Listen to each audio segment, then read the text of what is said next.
Kyrie Irving 2.0 ng Mavericks pipirma na nga ba sa Warriors? Mike Dunleavy kampanteng kayang manalo ng team. At Stephen Curry bibigyan na ng contract extension bago magsimula ang training camp. Pero bago ang lahat ng yan mga idol, huwag nating kalimutang like ang video, click ang notification bell at mag-subscribe dahil malaking tulong na sa channel yan mga idol at maraming salamat sa panonood. Tara, simulan na natin! May isang malaking problema ang Golden State Warriors bago magsimula ang bagong season. Kulang sila sa point guard depth sa likod ni Stephen Curry. Matapos mawala si Pat Spencer na lumipat sa Phoenix Suns, wala pa ring bagong backup point guard ang Warriors. At dahil 38 years old na si Curry, hindi pwedeng umasa ang team na siya ang sasalo ng halos lahat ng ball handling duties buong season. Isa sa mga pangalan na patuloy na inuugnay sa Warriors ay si Brandon Williams, dating guard ng Dallas Mavericks. Ayon kay NBA insider Mark Stein, kabilang si Williams sa mga free agent na seryosong tinitingnan ng Warriors para sa kanilang dalawang natitirang roster spots. Kasama rin sa kanilang interest si veteran forward Georges Niang.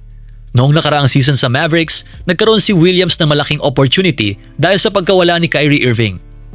Naglaro siya ng 66 games kabilang ang 15 starts at nag-average ng 13.0 points, 2.9 rebounds, 3.9 assists, 47.2% field goals, 22.2 minutes per game. Ang problema? 23.2% lang siya mula 3-point range. Kaya hindi siya yung typical na floor spacing point guard. Mas kilala siya bilang downhill guard, mahilig umatake papunta sa basket at gumawa ng plays gamit ang penetration. Bakit kailangan siya ng Warriors? Simple lang ang dahilan. Hindi pwedeng si Curry lang ang tunay na point guard ng team. Kung ma-injure o kailangan magpahinga si Steph, sa kasalukuyang roster ay maaaring mapunta ang malaking responsibility kay LJ Cryer na nasa two-way contract. Maaari ring mas mapilitan sina Brandon Podziemski at DeAnthony Melton na humawak ng bola at gumawa ng plays. At nakita na natin noong nakaraang season kung gaano kahirap para sa Warriors kapag wala sina Curry at Jimmy Butler. Brandon Williams ba ang sagot? Hindi siya perfect solution pero maaaring maging practical option. Ang magandang bagay kay Williams ay bata pa siya, 26 years old. May NBA experience at napatunayan na niyang kaya niyang mag-start kapag kinakailangan. Pero malaking question mark ang 3-point shooting niya. Kung gusto ng Warriors ng backup guard na kayang mag-penetrate, mag-create at magbigay ng offensive spark, interesting si Williams. Pero kung ang hanap nila ay isang guard na kayang mag-shoot ng threes at mag-space sa floor para kay Curry, may mas magandang options pa. Hindi naman kailangang humanap ng player na papalit kay Steph. Ang kailangan nila ay isang player na kayang mag-stabilize ng offense kapag nasa bench si Curry o kapag hindi siya available. Dahil kung mangyari ulit ang injury issues noong nakaraang season at walang reliable backup point guard, maaaring bumagsak ng malaki ang Warriors.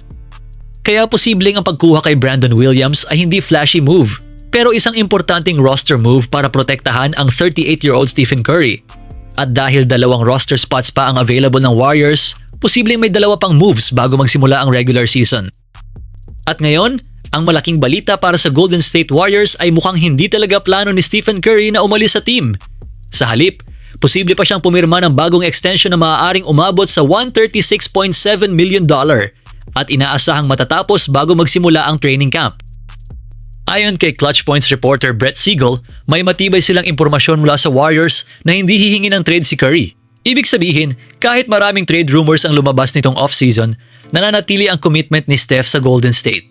Gusto niyang tapusin ang buong career niya bilang Warrior. Mas interesante rito, ayon sa report, nasa kamay mismo ni Curry ang magiging halaga ng extension. Kung gusto ni Steph ang buong $136.7 million, handang ibigay iyon ng Warriors.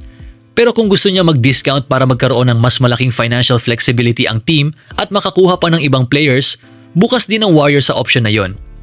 Ang extension na maaaring umabot hanggang 2028-29 season ay posibleng maging isa sa mga huling kontrata ng legendary career ni Curry. Kung matatapos niya ang career niya sa Golden State, magiging mas solid ang legacy niya bilang isang one-team NBA superstar. Ayon kay Siegel, inaasahan niyang magkaroon ng bagong deal sina Curry at Warriors bago magsimula ang training camp. Kaya posibleng sa mga susunod na linggo ay magkaroon na tayo ng official announcement tungkol sa extension. Ito ang pinaka-importanting bahagi. Kahit mananatili si Curry, hindi ibig sabihin na automatic nang magiging championship contender ang Warriors.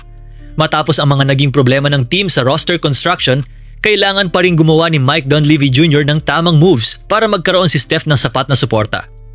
Kung hindi magiging competitive ang roster, maaaring magkaroon ng malaking tanong sa hinaharap. Mananatili nga ba si Steph hanggang 2028-29? Pero magkakaroon pa ba siya ng pagkakataong manalo ulit ng championship? At ngayon, malaki ang confidence ng Golden State Warriors sa kanilang current roster. Ayon mismo kay GM Mike Dunleavy Jr., naniniwala silang kaya nilang makipagsabayan sa kahit anong team sa NBA basta healthy sila.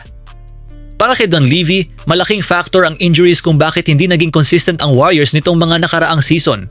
Nung nakaraang season, parehong nagtamo ng season-ending injuries sina Jimmy Butler at Moses Moody, habang si Stephen Curry ay ilang beses ding nawala sa lineup dahil sa injury. Kaya ang mindset ng Warriors ngayon, kung healthy ang core nila, may pagkakataon silang makipaglaban sa kahit sino. Sa halip na gumawa ng malaking blockbuster trade, pinili ng Warriors na panatilihin ang malaking bahagi ng kanilang roster. Kasama rito ang mga players na naniniwala silang may kakayahang mag-improve internally. Nagdagdag din sila ng 2026 draft picks na si Axel Lendeborg. Ibig sabihin, hindi nakikita ng Warriors na kailangan nilang baguhin ng todo ang roster. Naniniwala silang may sapat na talent ang kasalukuyang grupo.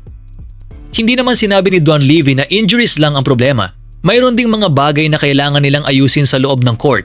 Kabilang dito ang turnovers. Kailangan nilang mas alagaan ang bola. Execution. Kailangan nilang maging mas consistent sa pagpapatupad ng plays, lalo na sa crucial moments. Game planning. Kailangan ding mas maging mahusay ang coaching at game plan adjustments. Kaya hindi lang stay healthy ang solution. Kailangan ding mas gumanda ang basketball ng Warriors. Dito magiging interesting ang season. May Stephen Curry, may experience, at may players na pamilyar na sa system. Pero kung gusto nilang maging tunay na championship contender, kailangan nilang magkaroon ng healthy Curry plus healthy Jimmy Butler plus healthy supporting cast habang nag-i-improve ang kanilang younger players. At hindi rin pwedeng ulitin ang problema nung nakaraang season, kung saan kapag nawawala sina Curry at Butler, hirap ang offense gumawa ng consistent production. Ang message ni Mike Dunleavy ay malinaw. Hindi naniniwala ang Warriors na kailangan nilang mag-reset. Naniniwala silang mayroon silang talent para makipagsabayan sa kahit anong team sa NBA. Pero may dalawang kondisyon. Health plus improvement. Kung healthy ang roster at mababawasan ang turnovers, gaganda ang execution at magiging mas consistent ang game plan. Posibleng mas mapanganib ang Warriors kaysa sa inaasahan ng marami. Pero kung mauulit na naman ang injury problems, maaring mauuwi na naman sa disappointment ang season ni Steph Curry. At yan ang mahahalagang balita ngayong araw mga idol.